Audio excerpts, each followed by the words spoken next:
नमस्कार, मी पंजाब डक. मी माझ्या शेतामध्ये आम्ही 10 तारखेला पेरणी केली. काल देखील पाऊस पडला आणि राज्यात देखील खूप ठिकाणी पाऊस पडला. तर माझ्या शेतामधून मी अंदाज देणार आहे. राज्यातल्या सर्व शेतकऱ्याला सांगू इच्छितो, आज दक्षिण महाराष्ट्राकडे खूप पाऊस पडणार आहे. म्हणजे सांगायचं झालं तर लातूर जिल्हा, परभणी जिल्हा, नांदेड जिल्हा, बीड जिल्हा, धाराशिव जिल्हा, सातारा, सांगली, सोलापूर, कोल्हापूर, नगर जिल्हा, नाशिक, त्याच्यानंतर संभाजीनगर, जालना, बीड या भागामध्ये आज म्हणजे खूप पाऊस पडणार आहे.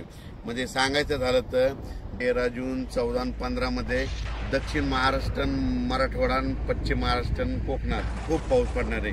पण हे पाऊस पडत असताना 14 विदर्भात देखील पाऊस पडणार आहे. त्याच्यानंतर म्हणजे बुलढाणा, अकोला, अमरावती, त्याच्यानंतर जळगाव, धुळे, नंदुरबार, त्याच्यानंतर नाशिक, बुलढाणा, वाशिम, हिंगोली, यवतमाळ या भागात देखील, नांदेड या देखील आजपासून बऱ्याच ठिकाणी पाऊस पडणार आहे. म्हणून हा अंदाज लक्षात घ्यायचा. मग सांगायचं झालं तर आता विदर्भाकडे जाऊ. तर पूर्व विदर्भ आणि पश्चिम विदर्भातल्या शेतकऱ्याला सांगू इच्छितो, 12, 13, 14 जूनला तुमच्या इकडे देखील पाऊस पडणार आहे. पण तुमच्या इकडे मात्र 15 जून पासून ते 20 जूनच्या दरम्यान तुमच्या भागामध्ये मुसळधार पाऊस पडणार आहे. ठिकठिकाणी जोरदार पाऊस पडणार आहे. ओढे नाले वाहणारा पाऊस पडणार आहे. म्हणून हा अंदाज लक्षाचा. पूर्व आणि पश्चिम विदर्भात म्हणजे 11 जिल्ह्यामध्ये यामध्ये म्हणजे आज 12 पासून देखील पाऊस पडणार आहे. वेगवेगळ्या भागात दररोजच पडणार आहे. पण 15 ते 20चा जे पडणार आहे पूर्व विदर्भ आणि पश्चिम विदर्भ 11 जिल्ह्यामध्ये खूप पाऊस पडणार आहे. म्हणून शेतकऱ्यांनी त्या पावसामध्ये विजेचं प्रमाण जास्त आहे, वारं खूप आहे. म्हणून स्वतःची काळजी घ्यावी आणि घराचे पत्र असेल तर व्यवस्थित त्याच्यामध्ये बांधून घेऊन ठेवून द्यावं. कारण की वाऱ्याचं प्रमाण जास्त आहे.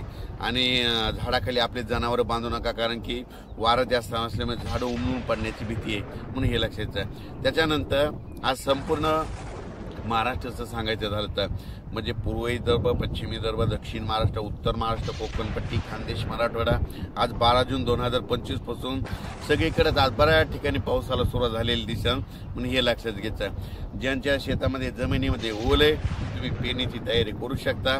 ज्यांच्यात ओल नसेल तर तुम्ही तुमचा निर्णय पेरायचा की नाही तुम्ही स्वतःचा घ्यायचा. ज्यांना लागवड करायची असेल, मका लागवड करायची तर तुम्ही तुमचा निर्णय घ्या. कारण की राज्यामध्ये तुम्हाला सांगतो आज 12 जून पासून तर 21 जून पर्यंत दररोज वेगवेगळ्या भागात पाऊस पडणार आहे. कुठं ना कुठं चालूच राहणार आहे. म्हणून हा अंदाज लक्षात.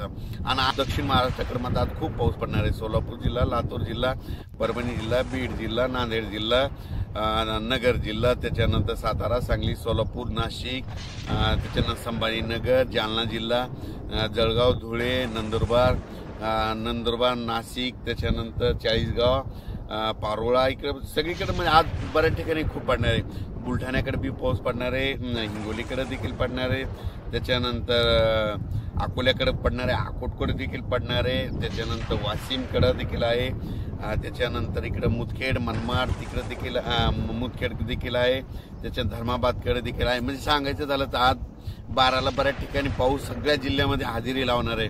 जिल्ह्यामध्ये प्रत्येक जिल्ह्यात आज हजेरी लावणार म्हणून हे अंदाज लक्षात. 13ला आणखीन जास्त वाढणार आहे, 14ला त्याच्यापेक्षा जास्त, 15 पासून खूप वाढणार आहे, 16 पासून मुसळधार, 17 मुसळधार, 18, 19, 20 असा करून सगळीकडे पाऊस पडणार आहे. आणि मी पहिल्यापासून म्हणतो ना, जूनच्या शेवटच्या आठवड्यात सगळ्या महाराष्ट्रातला शेतकऱ्याची पेरणी झालेली दिसेल.